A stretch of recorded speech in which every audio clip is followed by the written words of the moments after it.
All right, guys, welcome back. Welcome back. Hopefully that challenge last week hit home and hopefully you did it. So here is the review of the week. This one came in titled Rise Up, 5 stars on Apple Podcast. Dan hits home with each episode. Dan challenges his listeners to be better. I appreciate its content and it makes me feel encouraged after listening. I highly recommend this podcast. And this guy put his name on it. So this guy's Justin Willoughby, and he has a podcast called 600 Pounds Down. Pretty cool. He actually lost 600 pounds. Pretty amazing. Guy weighed 800 pounds. Now he weighs 200. So pretty cool. So guys, before we begin today, usually I record or I say a prayer before we record, but today I'm actually going to say a prayer while we're recording. So we'll begin. So, dear God, as always, allow the words that come out of our mouths, the questions and stories we share, be most beneficial to people who are listening. So today I want this podcast to affect 5 particular people. So I want this one to affect the guy who's having trouble in his marriage right now, the guy who's thinking, how do I get out? Is this thing over? I want this one to affect somebody who's just lonely. I heard on John's podcast that 1 out of 5 guys or 1 out of 5 people think of committing suicide every year. So if you're that one person who's literally thinking of the way out of this world and how to end it, I hope this changes that. I hope this pulls you away from that spot. The third guy is the guy who is struggling with his faith, struggling with his relationship with the Father. The fourth one is the guy who's just drifting aimlessly through life, who has no direction, has no purpose, just goes wherever the winds take him. Hopefully this helps you change that. And then lastly, the fifth guy I'd like to help is the guy who has no worth or his self-worth, or he doesn't feel worthy, or he feels worthless, or he doesn't feel like he can affect anything or change anything or make a difference in the world. So God, please help the words and questions, stories that we pose in this conversation affect those specific 5 guys and make a difference in their life. I'd love for them to be able to live in awe, live inspired, and live life on fire. And with that, we have got an unbelievable person with us today. Welcome, John O'Leary. Well, Dan, what a beautiful introduction. And I gotta let you know, man, I do these a bunch, probably, I don't know, 1,000 interviews or so by now. And I don't recall a single one that began in prayer.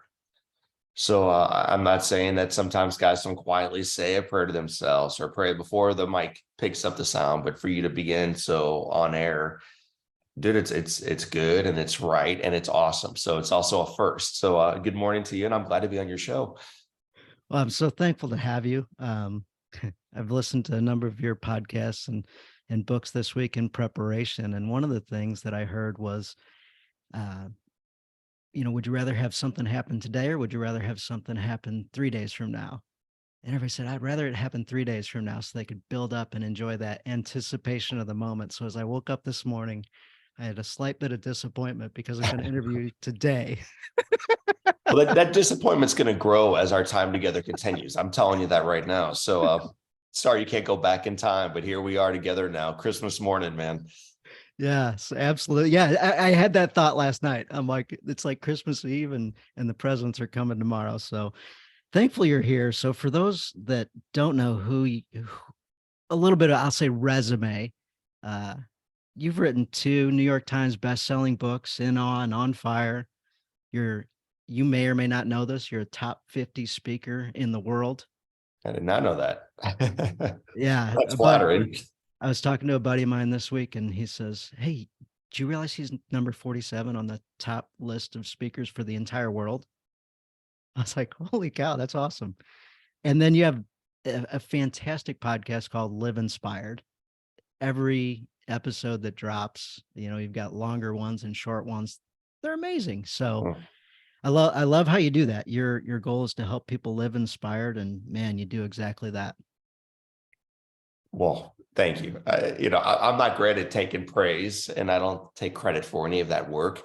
When you go through that long brag sheet, the reality is I've got an incredible team that guide my steps. We got an incredible father that um, provides the energy and the wisdom to hopefully take the next right step.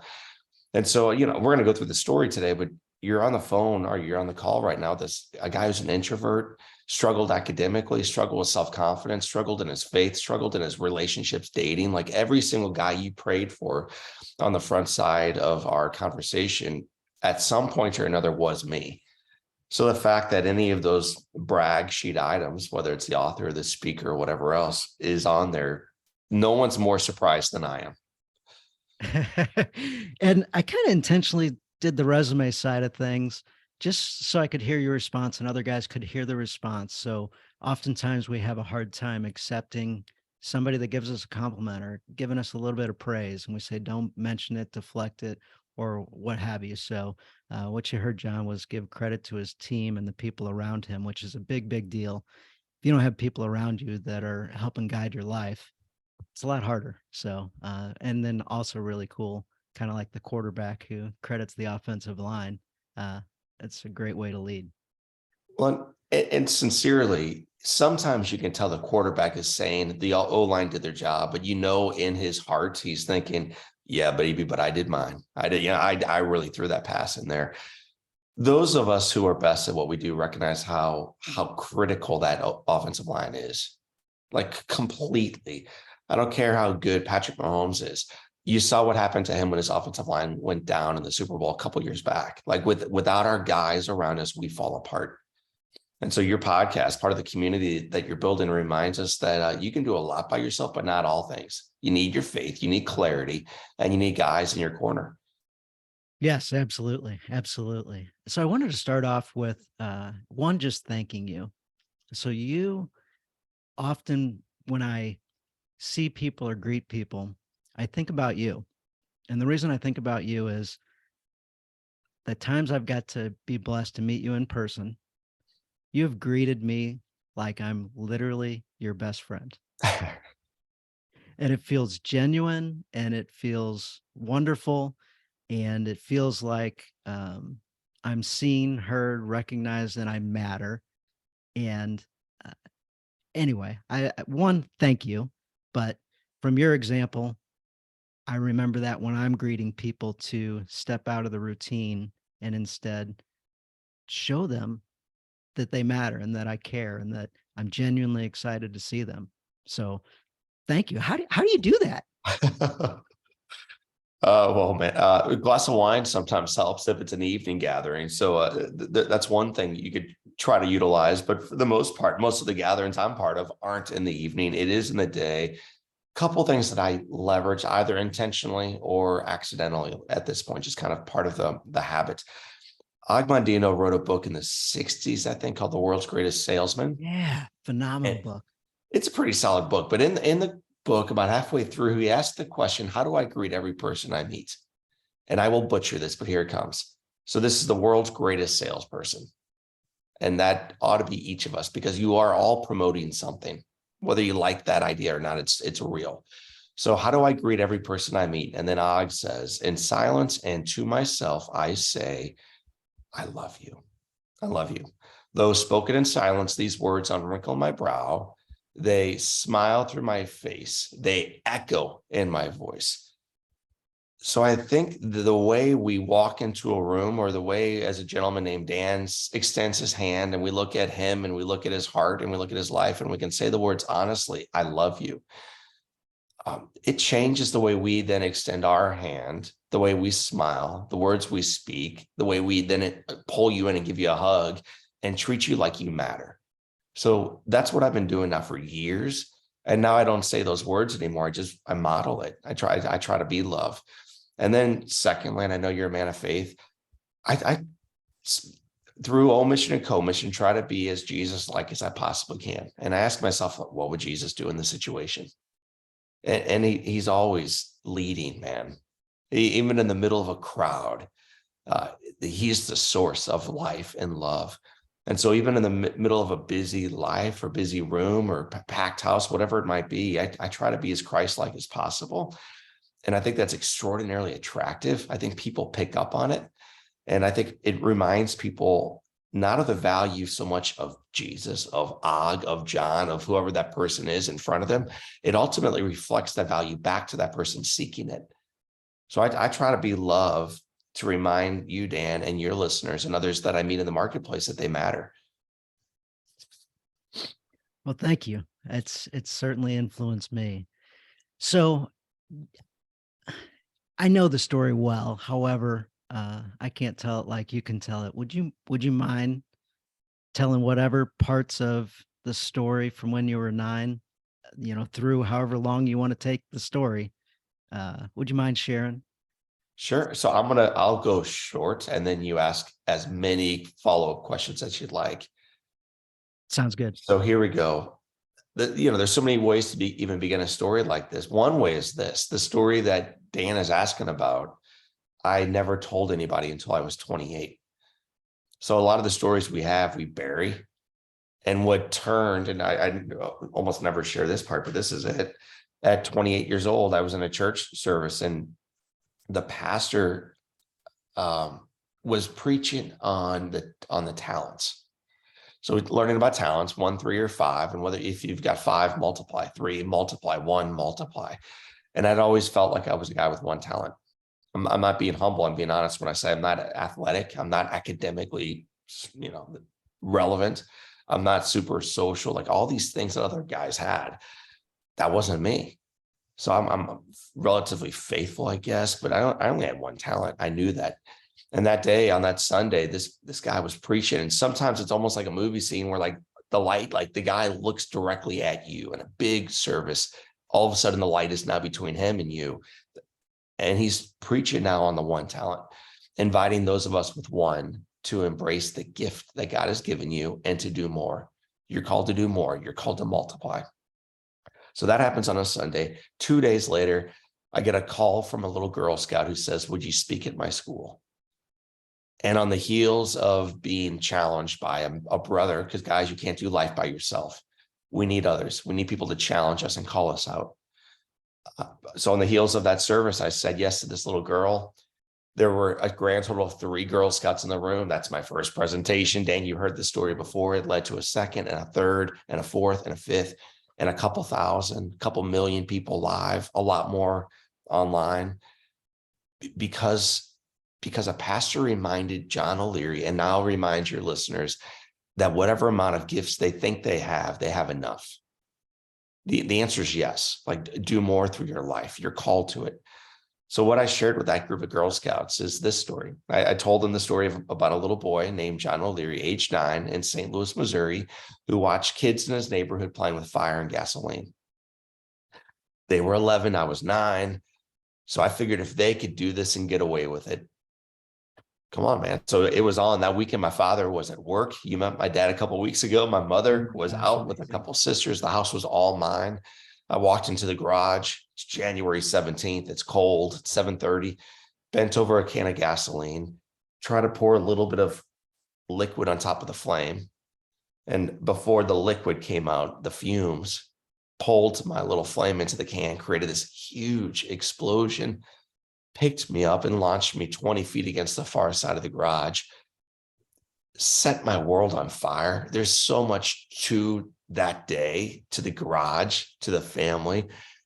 And I'm not going to tell those stories unless you ask me about them in a moment. But ultimately, I find myself in an emergency room after this series of being on fire for a couple of minutes and burning myself all the way down to the bone in Samaria. Like I'm dying. I'm dying. My dad came in first with profound love, which I was not expecting. I was expecting wrath, but he came in just with grace and love. And right behind my dad came my mom. And this is where I'll spend another minute and then turn it back over to you. But she walks in, she takes my right hand and she tells, and guys listening, like my fingers are amputated now, but they're amputated because on the day I was burned, they were already done.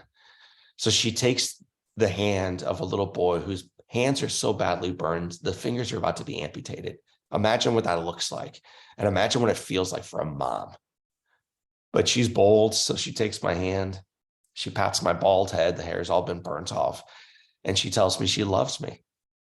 Just going back to our line from a couple minutes back, I love you. And that matters. So I look up at my mom and I say, Mom, knock it off with the love. Am I going to die? And I assumed she was going to say, no, you're not going to die. Please. Who told you that lie? But instead of providing hope, which was what I was longing for, my beautiful mom provided truth, which is what we are desperate for, brothers.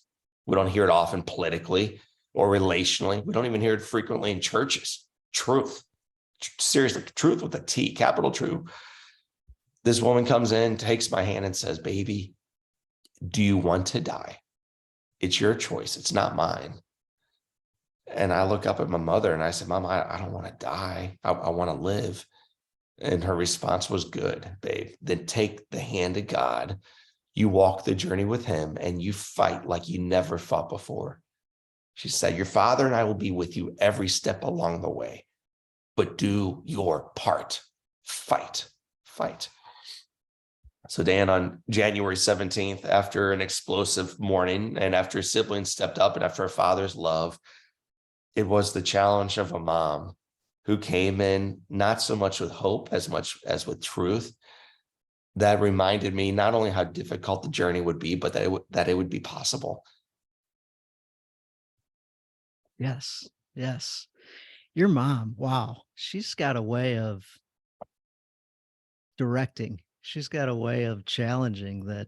A lot of moms have that for sure, but yeah, that story where she said, "This is on you. You got to have faith. You've got to make this decision right now." Like that was probably maybe one of the key points of you being alive. The wild thing, and you know this too, but so the book On Fire, when they first published it, it was a picture of O'Leary wearing a suit. I look very stately, very political. I might even run for office, guys. Vote. I'm whatever. I'm a Democrat if you want. I'm a Republican if you prefer. Just vote for me. I'm wearing my suit on this book jacket. So that's what it was. And I wrote him back and I'm like, hey guys, did you read the book? So I reminded them that the book's not about the author. And then when they read it On Fire, it's not a picture of O'Leary on the front. It's mirrory letters, mirrory, like they call it foil wrap. It reflects back to the reader their own image. And the whole idea is that when they hold that book in their hands, they see not how great John is, but how great God is working through their life, not mine, through their life. So you said to me a moment ago, gosh, I guess your mom's the reason why you lived. And sort of. But as you know, because you really know the story, my brother's really the reason. But as you also know, as much as he did, had it not been for one of my sisters holding me in the front yard, it wouldn't have worked. And as nice as that was, had it not been for the other sister going back into a burning house, I would not have lived. And had it not been for the paramedics being on scene within 92 seconds of the phone call, I would not have lived. And they on and on and on. Like the sequence of people who showed up right on time, it was the body of the Christ, man. It was one by one. That's how this little boy lived. But that's not only true in my story, it's true in our stories. We just forget it as we try to live highly independent lives. Yes. I love your sister that ran in and grabbed the cup of water repeatedly and threw it on your head. She's epic, man. And she's 7 and she's as feisty today as she was back then. I read a book years ago by John MacArthur called 12 Ordinary Men. And it's awesome. But it ultimately is this. If you and I were to begin the biggest podcast in the world, who would we surround ourselves with to do so? And you would probably think, well, man, I'd want a guy like MacArthur, that's for sure. And I'd like, you name big. So then the question comes down to, okay, so who did Jesus pick for his 12? The rabbis, because that's who I would pick. If I'm trying to create a big old Jewish movement, I'd get some really good rabbis. And the reality is, no, man, he went down a few pay grades. And so then what MacArthur does is he unpacks, what did Jesus see in those guys? And what it almost always sees is what we would perceive as negative, Christ saw as a positive. So what we see as the shadow, he sees the other side of it, which is all light. We see the long shadow of Peter, this impulsive, probably cursed a lot type of guy, always out there yelling, man, and feisty. Yeah, what an awesome rock to build a church on. Like, that's what we need. We need it redeemed, but that's what we need. So when I look at my sister, I see this feisty, first one in type of woman today. But who better to go back into a burning house for water? So, Yes. guys, it's important when you look in the mirror, those characteristics that you don't like, just recognize that those can be redeemed for good. And when you look at your wife and there's little characteristics you don't like, they're actually probably why you married her. Just remember that they can be redeemed for good. So instead of continually always like the media looking at the shadow, be a little bit more like Christ, find the light and help reflect that into a marketplace longing for it. Yes, absolutely. Reminds me of a podcast guest I had on before. She was talking about how we can criticize our wife all the time. And instead of criticize, she's like, why don't you look for the good and compliment as opposed to always looking for the negative or focusing on something that bugs you? Like, yeah, your wife will lead a different life if you're focused on complimenting. I wasn't planning on segue into during this part of the interview, but since we got there, could you share a little bit about the best Christmas present you ever gave your wife?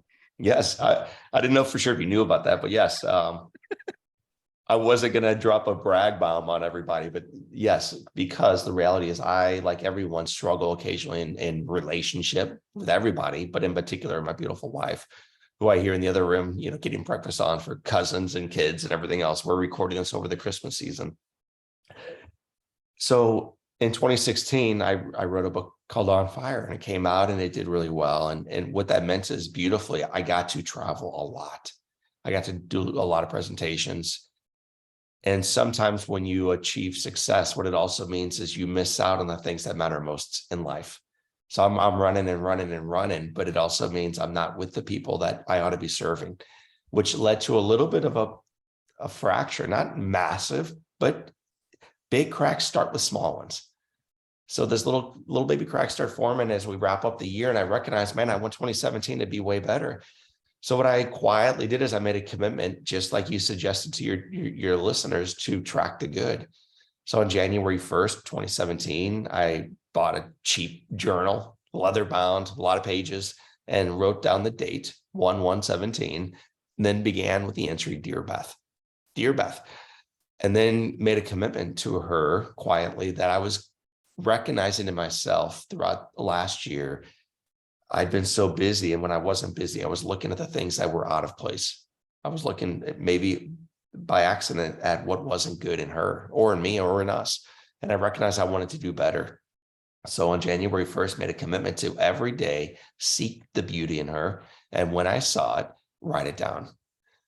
So on that day, I wrote down something beautiful she did or something she said, ended with the words, "I love you, John." And then on January 2nd, did the same thing. And January 3rd did the same. And throughout the course of a year, I would just track as she went grocery shopping. Now, how majestic is that? Prepared meals, took care of the wash, got the kids out the door, made meals for neighbors, visited a sick friend, on and on and on. And I recognized every single day I was looking for it, it would show up. And we all know is what you focus on grows. What you track ultimately reveals what you think matters. And also how you show up affects the people that you're showing up for. So not only was this changing me without her even knowing it, it was changing us. And then 360 days into the year, Christmas morning, I gave her this poorly wrapped present. No one wraps presents more poorly than O'Leary. That's a fact. Use old newspaper and, Webster Groves, Kirkwood Times, wrap this thing up, give it to her. And, she wept. And I think the reason why, because I made her cry during a lot of times I give her presents, because I give the worst presents.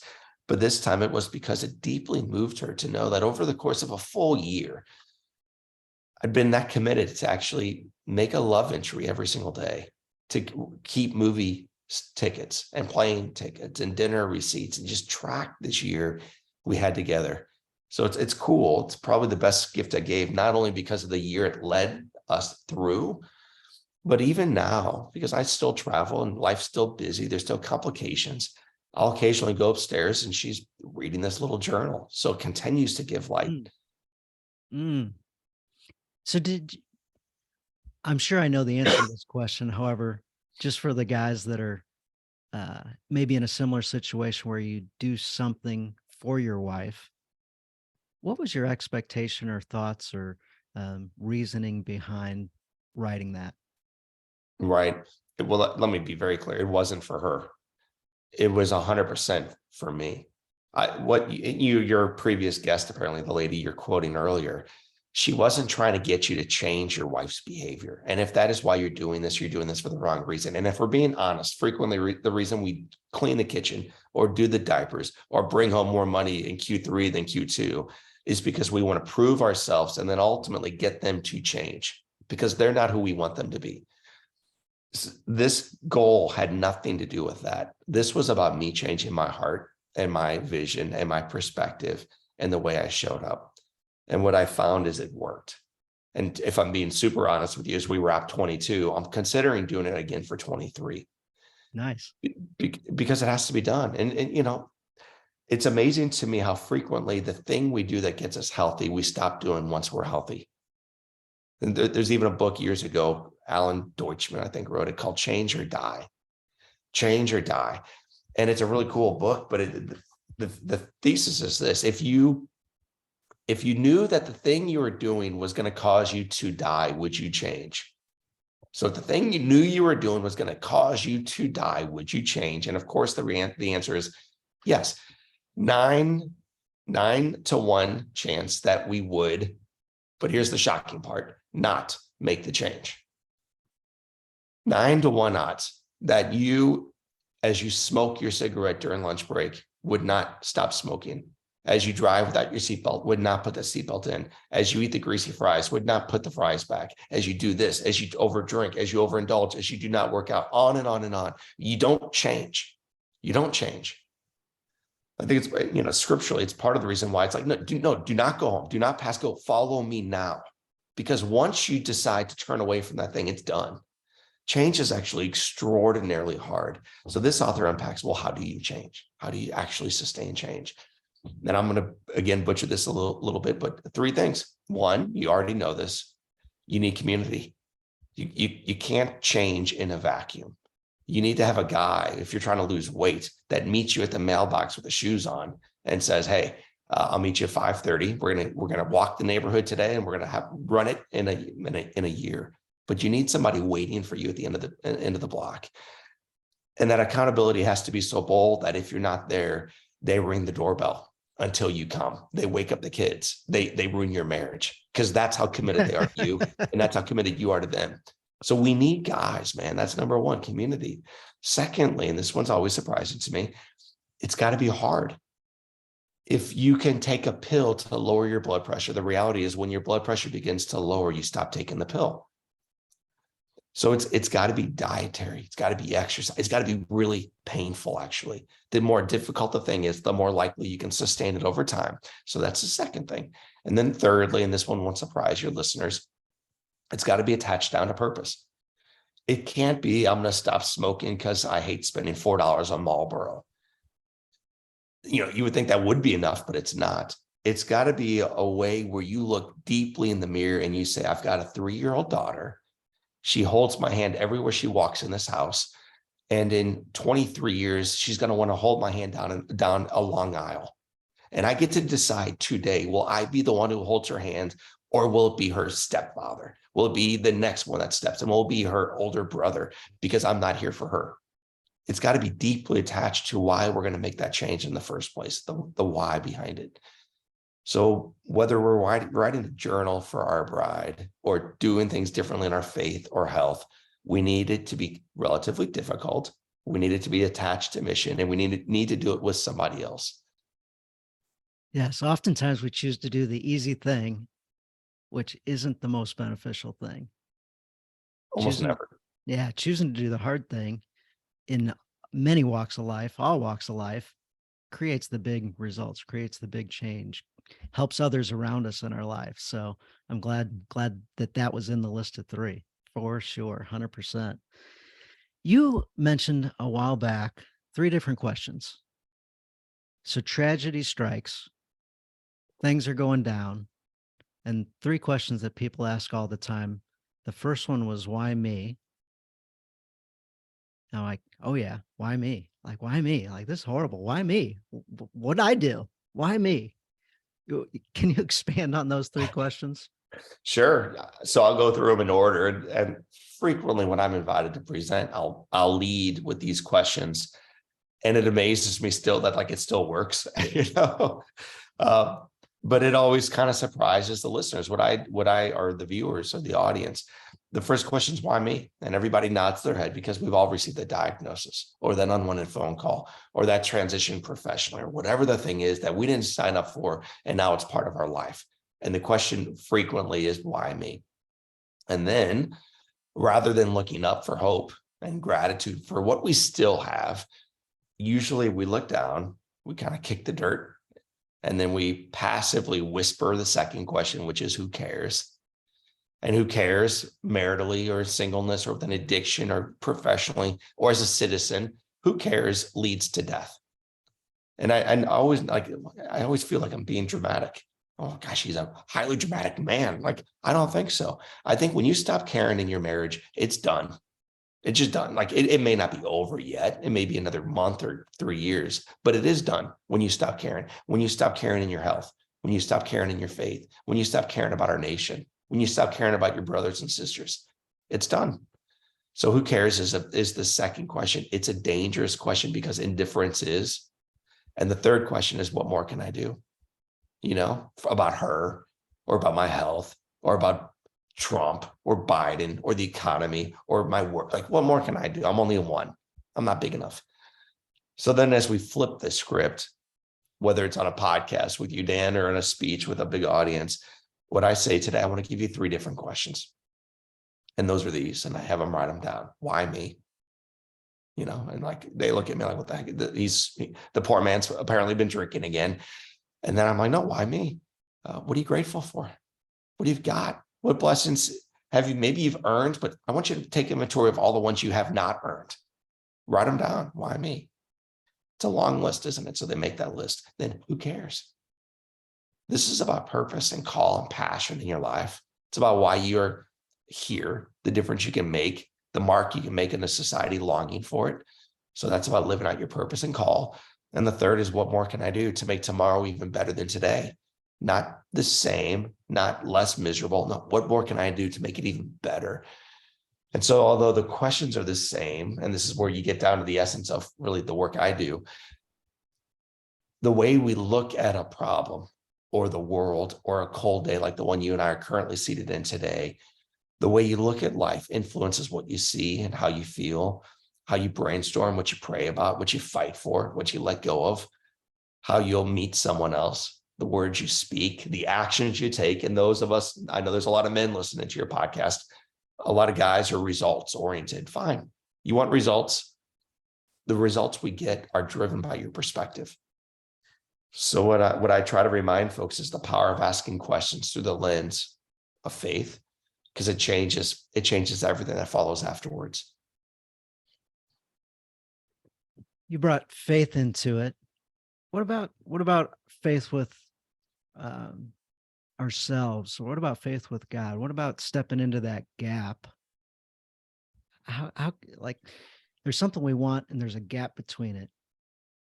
What do we need? What can we do? How can we think so that we can move through that gap? Well, yeah, I mean, the gap is there in all of our lives. And you and I were talking, I think, before we recorded, that even the most successful folks need to be encouraged from time to time.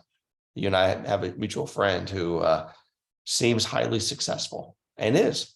Yes. And struggles with self-worth and struggles with despair and struggles occasionally in isolation. And like, so even the prayer you offered for the guys listening, I promise you, some of them were seated listening, thinking, oh, that's for those other poor 5 guys. You know, God bless those dudes. I'm glad it's not me.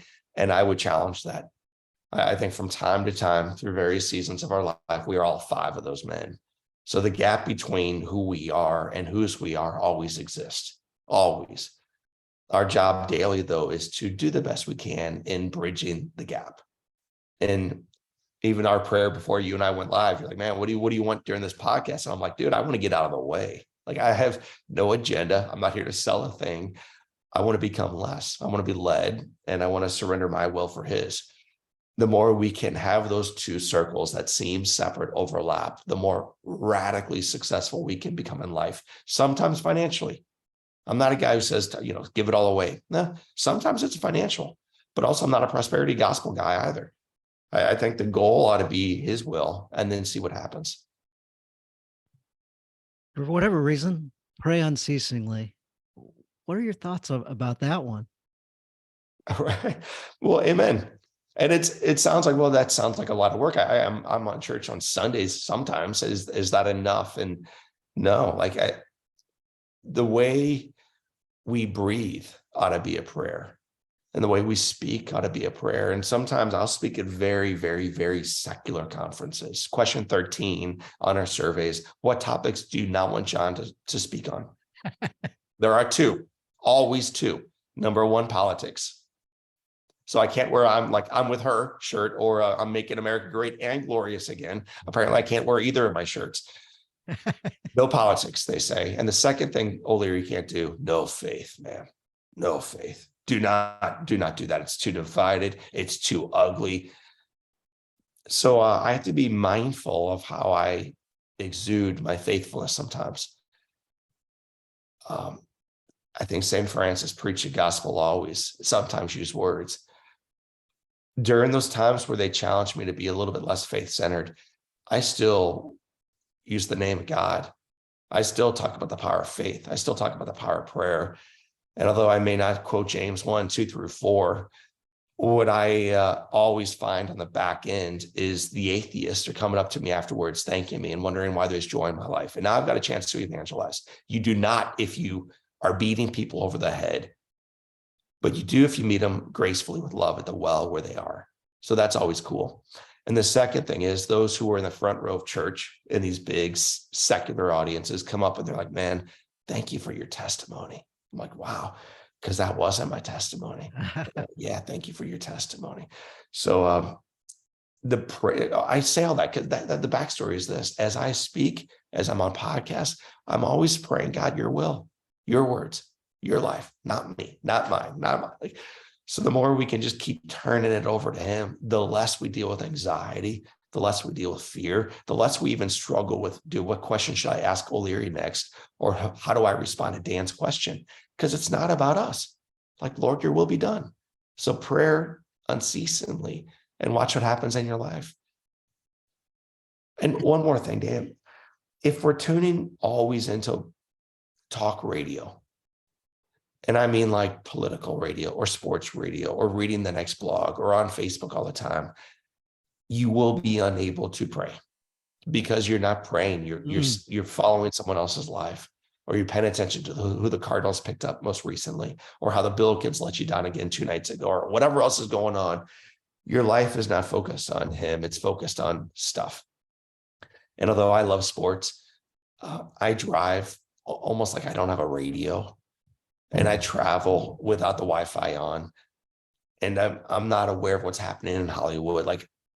I think the more we can be in his presence rather than in the presence of the most recent free agent signing, the more we can pray unceasingly and then be change agents for good again. Yes, such a good point. Noise takes us away from the things that are important. Frankly, call it out. The devil puts noise into our life, and we can choose to accept it or reject it. You talked about Sabbath on a podcast recently, taking Sunday off, rest, refresh. So super, super key. One thing I shared this story. I work out with a group of guys all the time, and your father has Parkinson's. And at one point in time, you ask your father, Dad, and I don't know if this is the way you teed the question up, but the way I heard it was, Dad, you've got Parkinson's. Like, that's got to be horrible. Like, that's a life sentence. Like, this is always and a never. Like this is constant and never going to get better. It's got to be terrible, right, Dad? What was his answer? Hmm. So, yeah, I mean, you met Dad a couple of weeks ago, and although he did not say a word that night, he's the most joyful guy in any setting. And where you met him was a group of probably 40 successful, relatively faithful guys and ladies. And in the most physical pain and struggling most financially and dealing with the greatest cross was a man rolled in by his wife, my mom. He is faithful. He's compassionate. He's content. Men, hear that word. He's content in all things. He's an awesome example. So years ago, when he still was able to speak, we're on a screen porch and I said, Dad, why don't you ever complain? You know, life is so hard and it is unfair. And he's been treated unfairly by business partners. And he's had a difficult life. And his response was, how could I when I've got everything? I've got everything. How can I complain when God is so good to me? So I said, can you give me 3 things you're grateful for because of Parkinson's disease? And his response, and you know, you can think about that, dude. 3 things you're grateful for because your wife walked out on you, because your business partner cheated on you. Because think of the worst thing, listeners, you've been through, and then imagine some annoying motivational speaker saying, now give me 3 things you're grateful for because of that.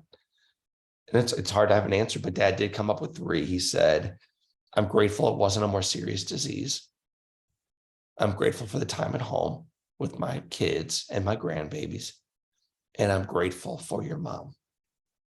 He said, everyone else keeps pushing me farther away, but she just keeps stepping closer and closer and closer. I haven't earned her love, but I love her and I'm grateful for her. And as I'm getting ready to hug my dad, he says to me, John, sit back down. I'm not done. I got more. So on this little screen porch, I sit back down and I've always got a journal next to me. So I just take notes, and I'm going to forget part of his list, but he ultimately came up with 17 items. He talked about things like he is grateful for the handicap spot, which is pretty hilarious. He said, everywhere your mother drives me, we're rock stars here in St. Louis. He said, I'm grateful for the gift of compassion. When I was on top of the world, I don't think I saw the needs of those who felt buried by the weight of the world. I've joined them. My cataracts have been cut away. My heart has been opened. And he went on and on. He just talked about all the things in his life he's grateful for. And the final thing on his list was, I'm grateful for being healed, even if not cured. He said, the miracle is already took. He said, my life is not easy, but the promise of salvation awaits me. And every single day I wake up before your mother, I look east and I wait for it. I wait for the sun to rise. I wait for the light to cut through the darkness. And it reminds me life is not easy or perfect this side of eternity, but it is good and the best is yet to come. Gosh, there's so much to learn from a statement like that. So much to learn. And your dad, amazing. He was holding court at your house. Yeah, he's a show off.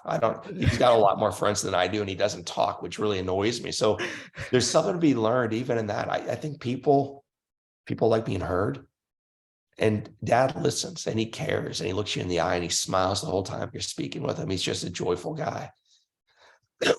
And I love how you talk about happy and joyful. Happy is one thing and joyful is actually the thing that we should strive for. Totally. They're different.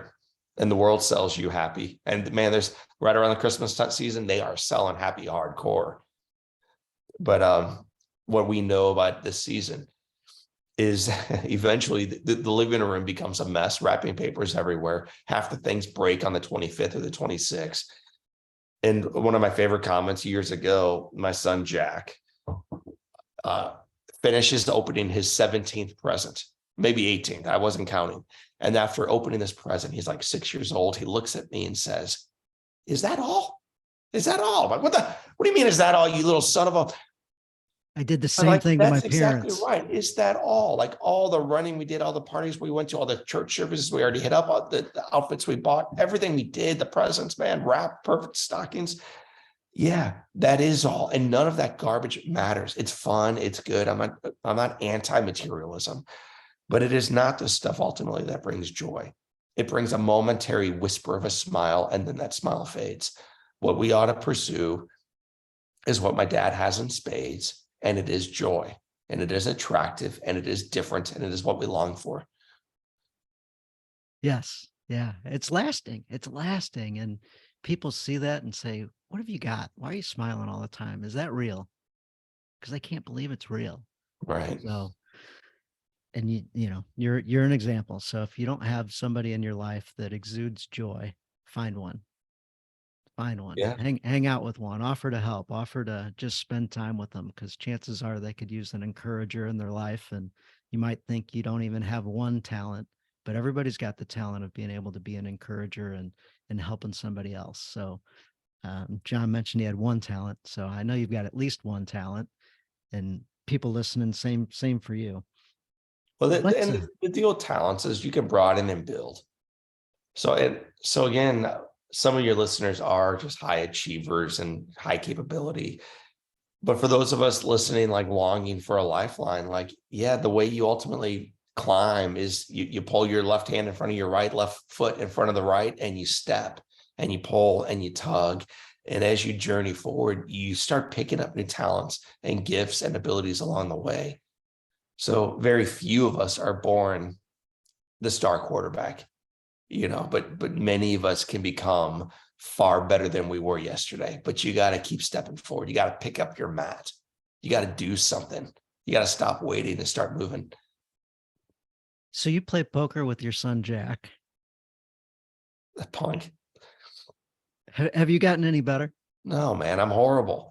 I can't bluff. I don't know when to go in. I'm not good at math. I'm not. And that little punk is good at bluffing. He is good at calling out. He is good at math. He knows what's been played. He knows what the odds are, and he's aggressive. So that little jerk, he beat me last night, man. We have a little baby pool table downstairs, and they like to take the balls, get rid of them, and set it up like a pool hall or like a card hall. So on the felt table, we played a little poker last night, and that kid takes my money every time. Yeah, I love his answer. Why do you beat me, son? Why do you beat me, Jack? Well, Yeah, Dad, it works like this. I play to win, and you play not to lose. yeah. Isn't that a cool? Yep. I love that philosophy in life, is play to And win. if you look at the early church and you compare it to the one we have today, the early church played to win. Like there is no overtime coming up. Like this thing, it is now or it's never, and we're going to get after it.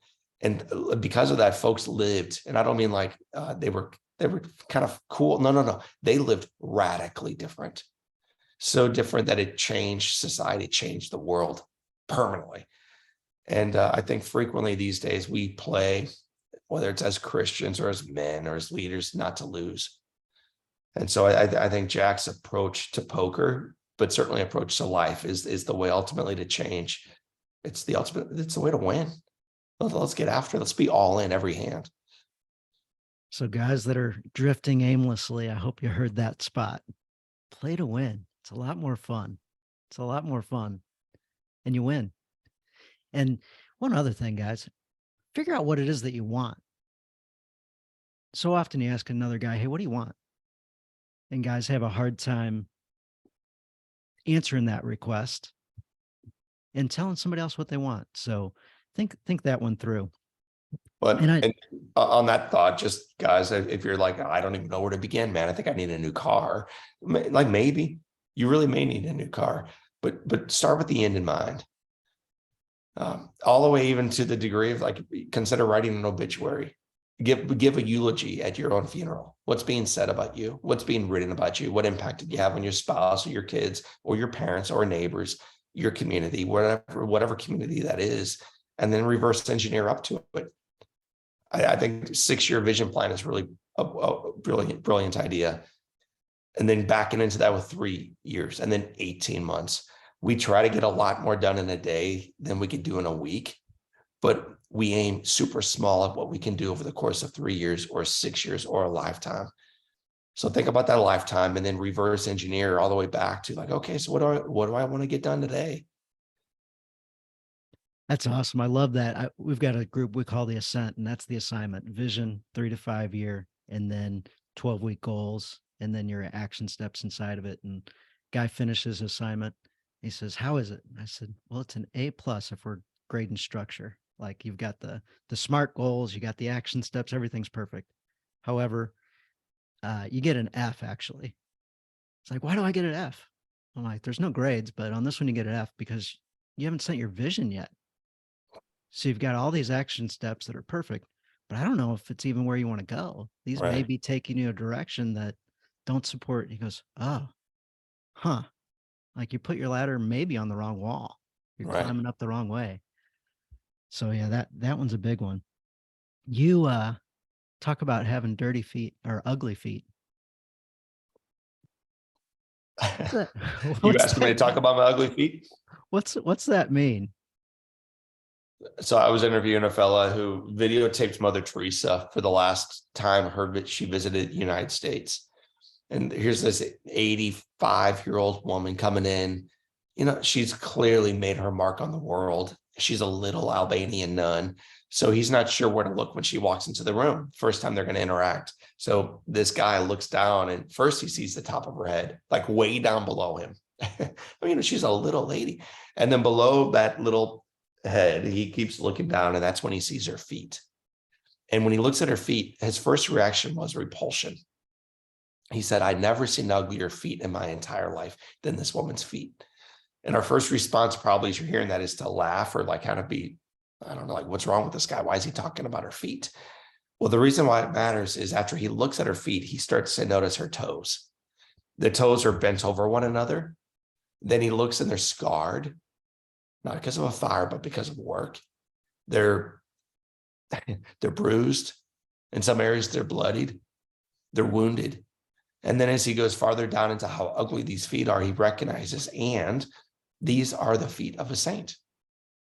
These are the feet of a woman who spent a lifetime walking the areas that no one else wants to walk and serving those who no one else wants to serve and trying to hold on to those that no one else wants to touch, trying to be the hands and the feet of a loving God in a marketplace where everyone else walks in the opposite direction.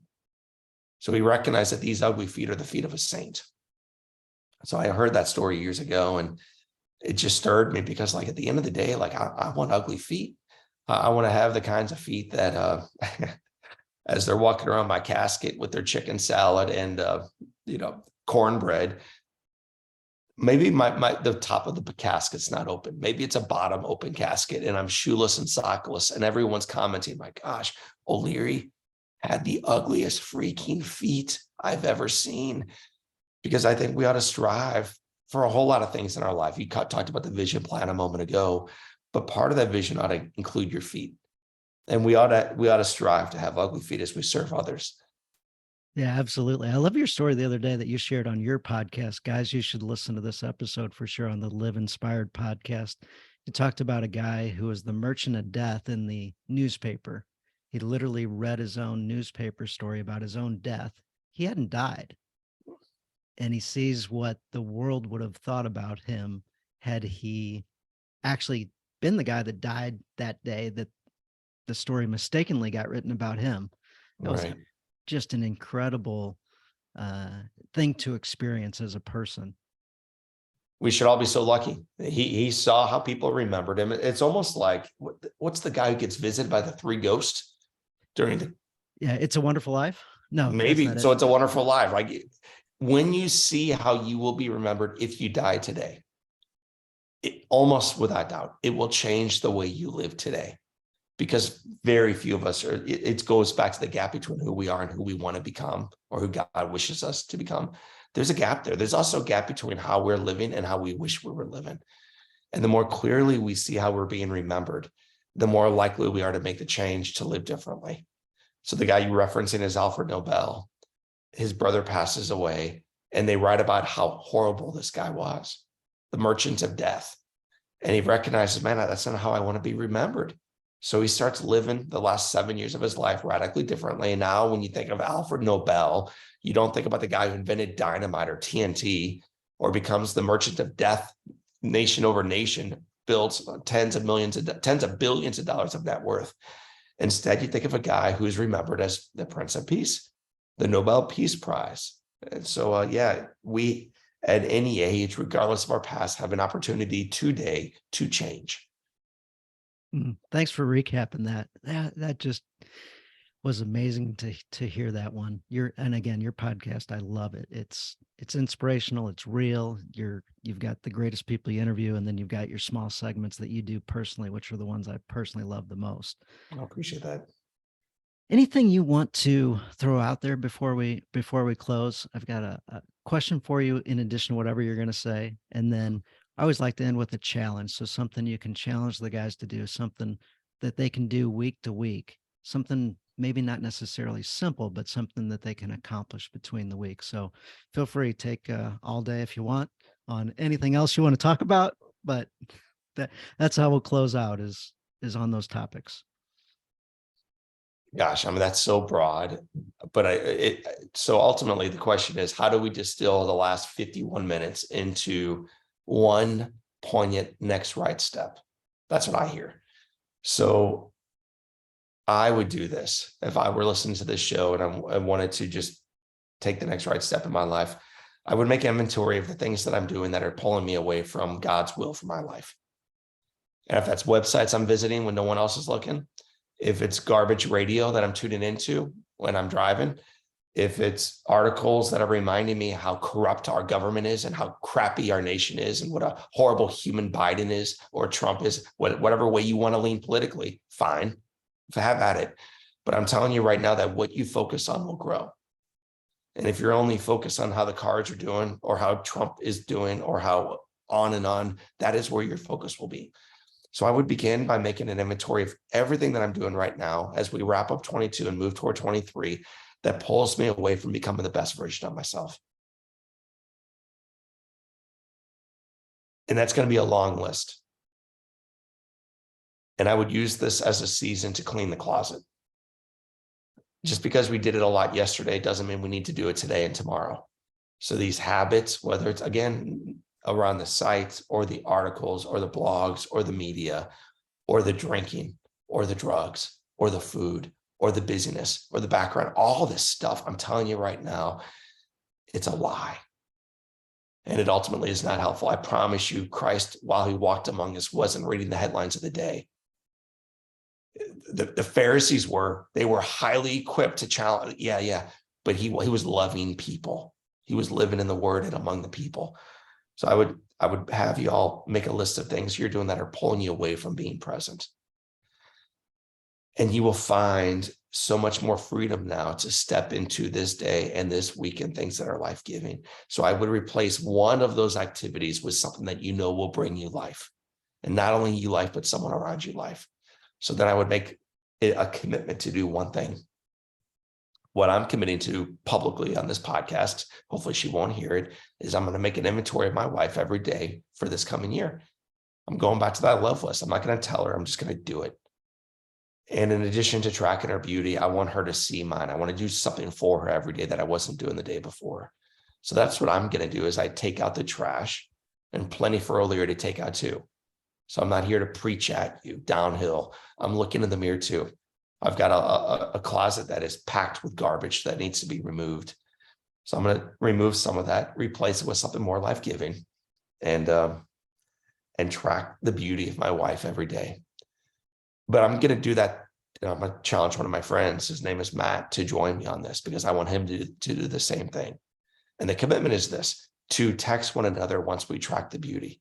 So I'm sharing all this because the process has to be not only what you're not going to do, what you're going to start doing, and someone you're going to start doing it with.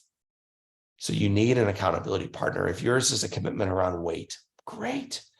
Then work out with a friend. I would imagine the group you're referencing might be F3. I don't know. That's exactly it. Yes. Is it the beauty of that group is like, you're not like, hey, I'm going to get into the word. I'm going to start being a better guy. I'm going to work out by myself. You're going to show up. You're going to meet some great dudes who are going to be honest with you. You're going to get a nickname. You're going to start running the good race. And you're going to start doing things differently because you're not doing it by yourself. So my commitment is to empty my own trash, to start filling it up with something more life-giving, and to do it with Matt. That's my commitment to me.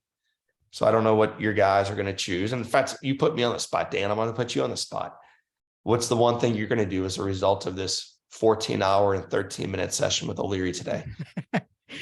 I made a commitment yesterday, and that is to reach out to guys inside of the Journey of a Christian Dad community and get to know them better and see if we can't energize the community more fully. On Monday, I'm sending an email out to a list of guys that I've compiled, inviting them to an event, and also inviting them into a deeper relationship, and especially if they'll consider it inside Journey of a Christian Dad.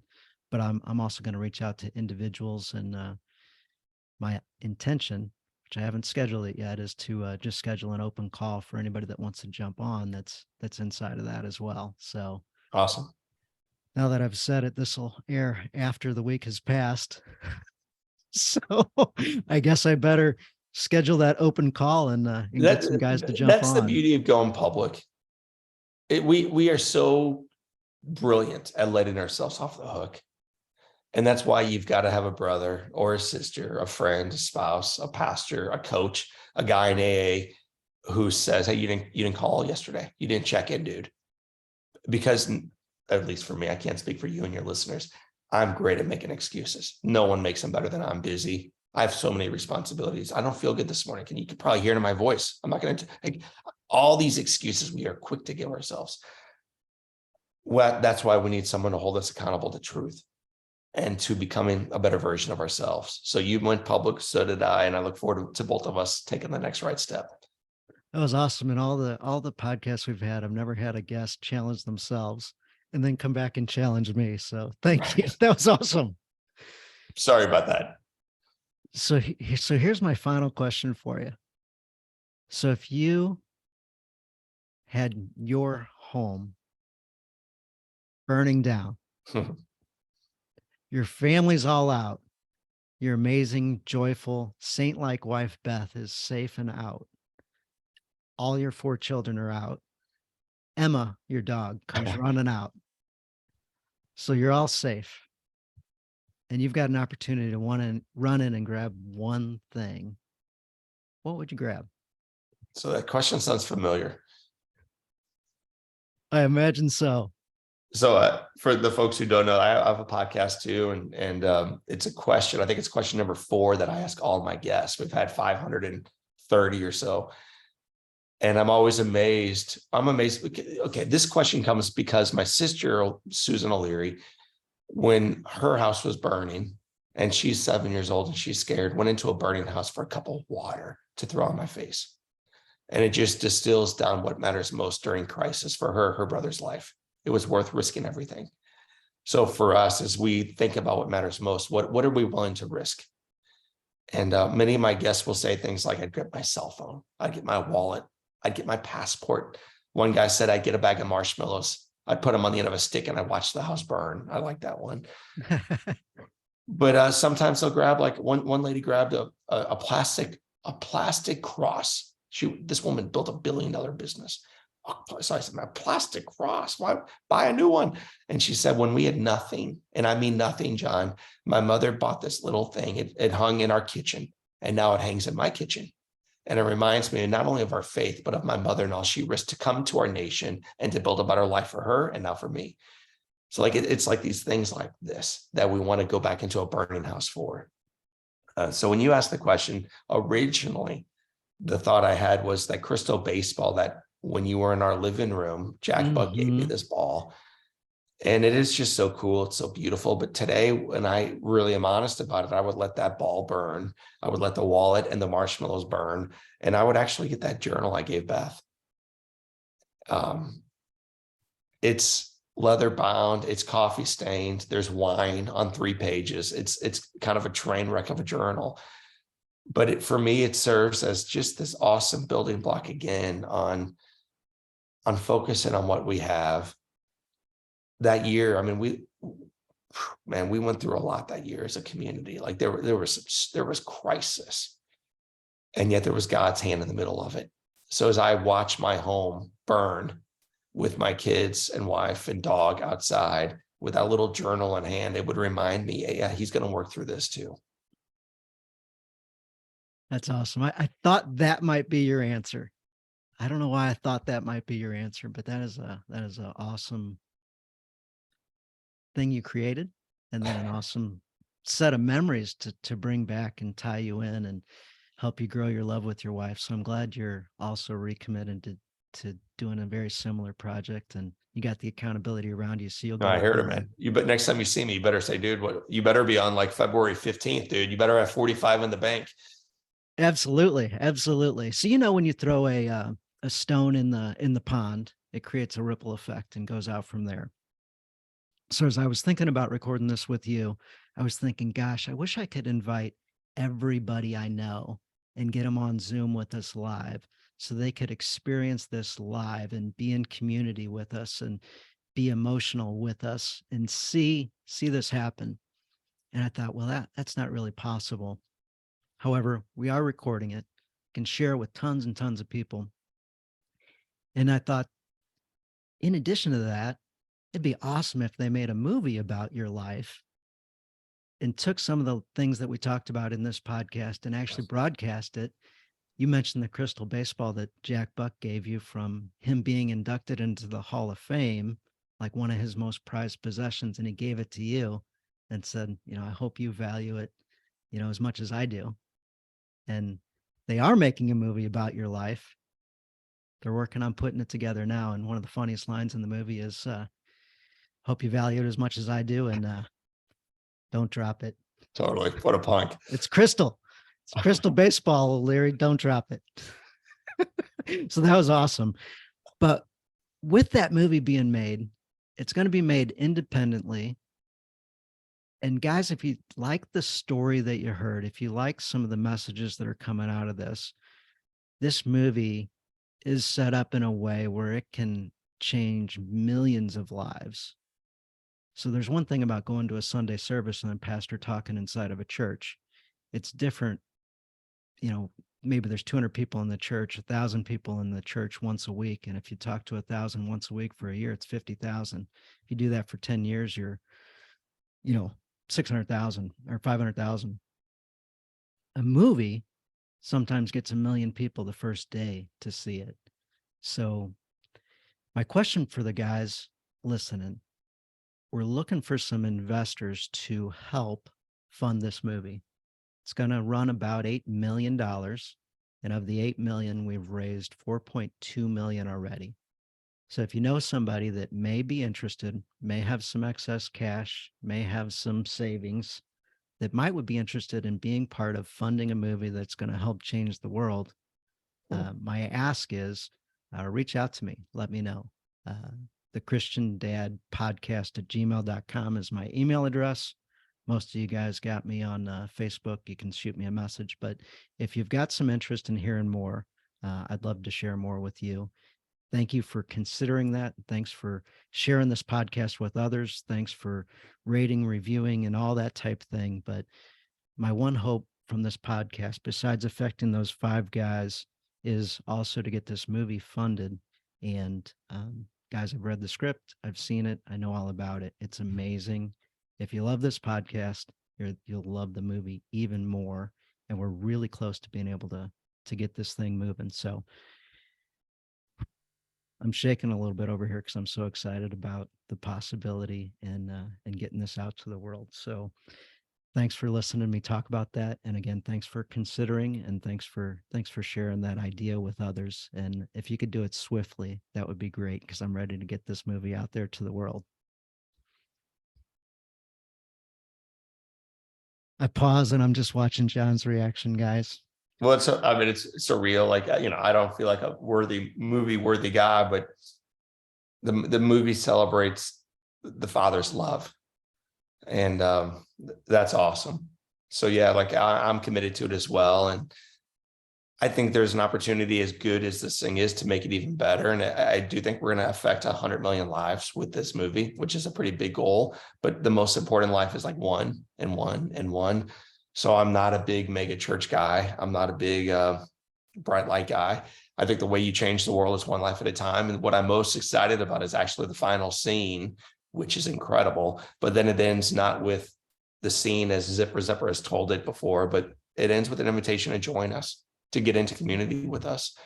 And that's when this thing goes from being a good movie to being culturally important and transformational. So yeah, I'm excited about it. I'm convicted. And I think in Q1 of 23, we're going to finish funding this thing.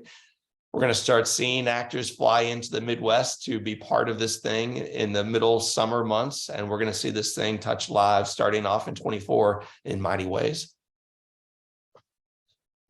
I can't wait. I can't wait. It's so exciting.